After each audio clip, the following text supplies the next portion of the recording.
Hi friends, welcome back. Today we are going to solve LeetCode problem 402 continuous subarray sum. So this problem was asked in past Facebook interviews, as you can see it here. So my channel focuses on helping Java J2E developers in their interview preparation. So if you are a Java J2E developer and you are preparing for your interview, coding interview, phone interview or in-person interview, then this channel has a lot of material that you can use and benefit for your preparation. So please subscribe to the channel so you can go through the videos and use the videos for your interview preparation. So please subscribe. So let's go through the description. Given an integer array, find a continuous subarray where the sum of numbers is the biggest. Your code should return index of first number and the index of last number. If there are duplicate answer, return the minimum one in lexicographical order. So they have given us two examples here. So what they are trying to say is we have to find out a continuous sub array, right? So for example, this 1 3, this is one of the sub array, or this 1 3 minus 3 4, this is another sub array. But we have to find out a sub array such that the sum will be maximum of the elements, right? So in this case, as you can see, the sub array with maximum sum is this one, right, that I highlighted here. So the sum will be 1 plus 3 is 4 plus 4 8 minus 3, which is 5, right? So that is the maximum sum we can get in this sub array in this given array. So we have to return the first index, which is this one, which is the index of 1 is 1, and the last element here in the sub array, so index of 4 is 4, so we have to return 1 comma 4 as our answer. So that is the problem. So they have given us an array and we have to find out a sub array with maximum sum. So let's take this example, one example over here, and we will discuss our go through this example, and we will propose our solution and then go to the implementation. So what we are going to do to solve this problem is we will use left pointer and right pointer. And left and right pointer means it will be pointing.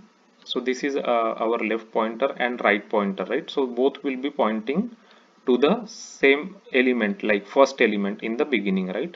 So let's just write it down here. So left and right, so both are right now point at 0 0, 0th element, right? 0th element. And we will have one variable sum, and we will keep another variable to hold the maximum sum that we have seen, right? So maximum sum that we have seen.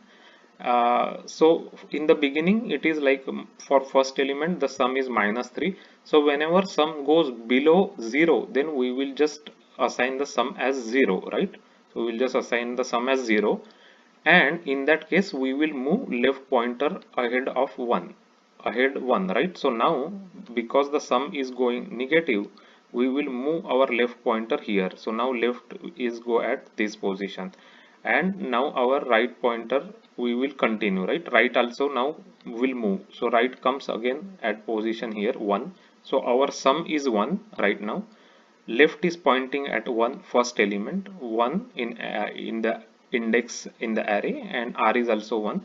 So now r will go here, so r is 2, so index, so r is 2. So index will be so sum will be 3 plus 1, so sum becomes 4, and we will keep track of our maximum. So it was 1, so now maximum sum that we have seen is 4, right? And now r will keep moving. So now we are seeing minus 3, right? So now r will be at 3 position. So minus 3 means 1 plus 3 is 4, minus 3 is 1. So now our sum becomes 1 now from 4. So maximum we will not update because now its maximum will still remain 4 now. Now after that what happens is we are at 4 now, right? So r is now here, r is at 4th location. So now our sum will be 8 minus 3, which becomes 5, right? In this case 5 is the sum. So now we will update our max to 5, sum becomes 5, right? And then we will keep moving our r now here. So now our r came at location 5, and now if you calculate our sum, right, our sum from this element to this element. So 1 plus 3, 4 plus 4, 8 minus 3, 5 plus 5 minus 6, which becomes minus 1, right? So what our strategy is, if when sum goes less than 0, then we will move left pointer. So now our sum becomes minus 1. So sum becomes minus 1. So we will move our left pointer now ahead of 1. So now our left pointer will go here, right? So left pointer will go here. So now left pointer is at 6. At 6. Okay. And right pointer is also at 6, right? So now we are at here. So our sum is, now we will assign sum as 0, right? Because whenever it goes less than 0, we just assign it to 0. Now r come here, which is position 6. So r is at 6 and the sum will be 8. So sum will be 8. We will update our maximum to 8 now, and then we will keep going now, right? Now r come here. So 8 plus 2, 10. So sum become 10, right? Sum become 10, and at this point maximum sum is also 10, and at that time we will capture our left and right pointer, right? So left pointer at this, when sum become 10, the left pointer will be so let's just say, so we are capturing left and right pointer also when we are updating the max, right? So at that time we will capture our uh, right is here, which is 7, and left is here, which is 6. So we will capture 6 and 7 as left and right pointer, right? when some when max is updated, we will capture left and right pointer. So left is 6 in this case and right is 7 in this case, right? So that's what we captured. Now we will keep going. So now we are at minus 2. So now our sum will decrease now, right? Now our sum become 10 minus 2, which is 8. So sum become 8. So maximum will still remain same like this basically. So this is our maximum information right now. So now our r come to the last point. Now our sum becomes 10 minus 2, which is 8 minus 1, which is 7, right? So 7 is our sum. So we are finished with the array. So at this time, once we finish with the array, whatever we captured the information about our max, which is 10, and the left and right pointer 6 and 7, that is what our answer is basically. So 6 comma 7 we have to return as our answer, because that is the starting and end point when our sum of the continuous interval can be maximum. So I am going to highlight it for you. So in this given array, this is the interval that I am highlighting where sum actually becomes maximum. So we will return 6 comma 7 in this case. So first let's go through the implementation quickly, and then we will test test run with our few examples. So first a is the given array, so we are just calculating n is the length. Then result is the array that we are going to use at the end to return the result, right, of the function. Then left is the pointer, that left pointer that we take here, right? So left is the pointer. Sum and max both are, sum is equal to 0 in the beginning and max is the maximum sum that we have seen, right?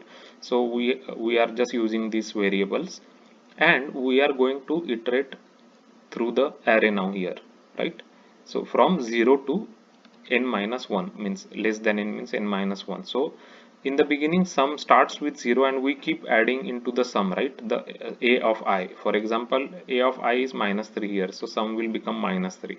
So if sum is greater than max, what we will do is whenever we find anything like which is better than our maximum, we will update our maximum to sum, and we will take a left and right pointer information into our result, right? Because that is the one that we want to return at the end.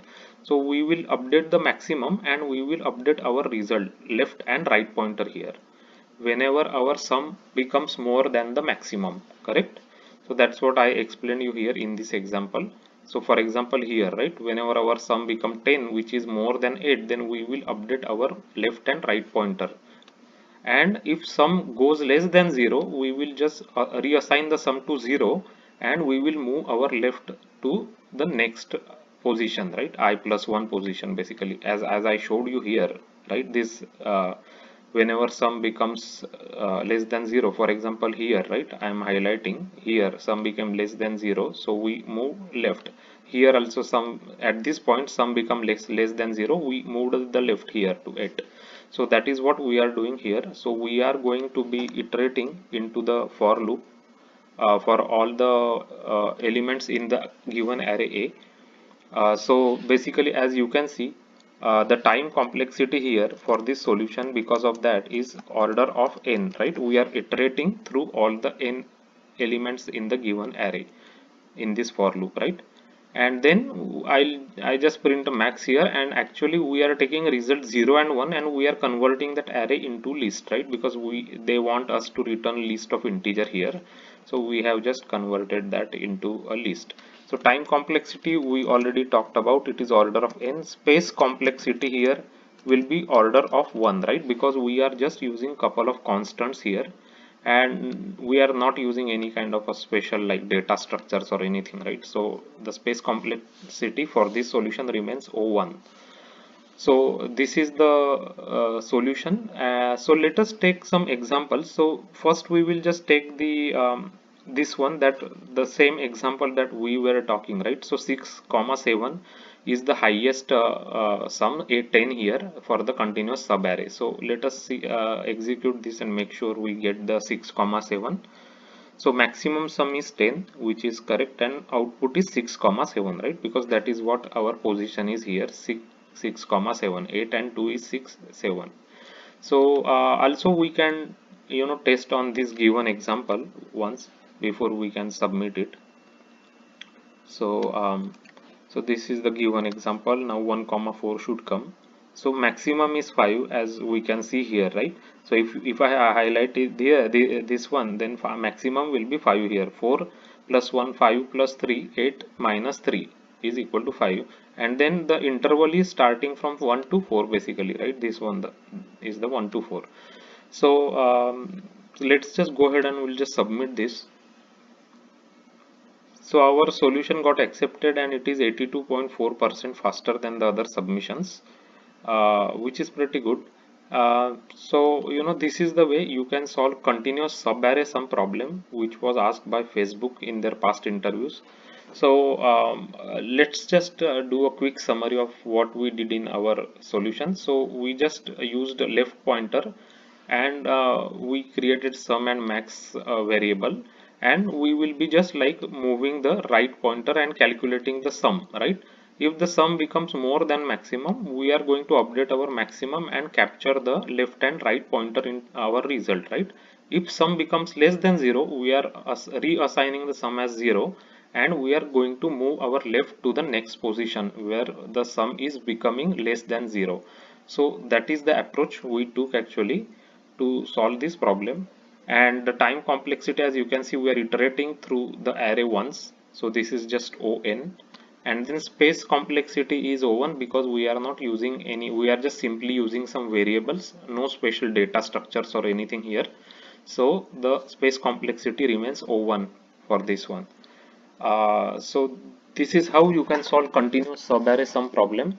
So make sure you practice, understand this problem and practice this problem by yourself. Also, when you are practicing, try to practice without any editors. Write down like handwriting code, so you are confident about, like, without editors also you should be able to write the Java code.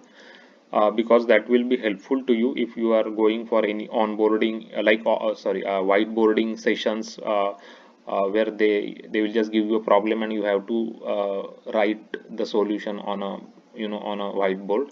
So make sure you can do that. Also, if you haven't already checked my playlist, I have a playlist for dedicated to LeetCode and LeetCode problems. It has over 100 solved problems explained with examples in detail and Java code. So please go through them. They have lots of different variety of questions, such as dynamic programming, questions regarding hash map, tree map, hash set, linked list, arrays. So all those logical questions, so all those questions are there, please check it out. Also check it out my Java interview related playlist, because there we have like videos about like frequently asked Java interview questions by big tech companies. So you will get idea, what questions they ask in phone interviews as well as in person interviews, and how to answer those questions is also discussed there. So please go through them. If you are someone who is preparing for Java J2 interviews, this channel will definitely be helpful to you. If you like this video, please subscribe it and like it. Your subscription is really important to us, because that is the way the video can reach to more people who are preparing for Java J2 interviews, so they can see the videos and they can also get helped, by those videos in their Java preparation. So please subscribe it, and thanks for watching the video.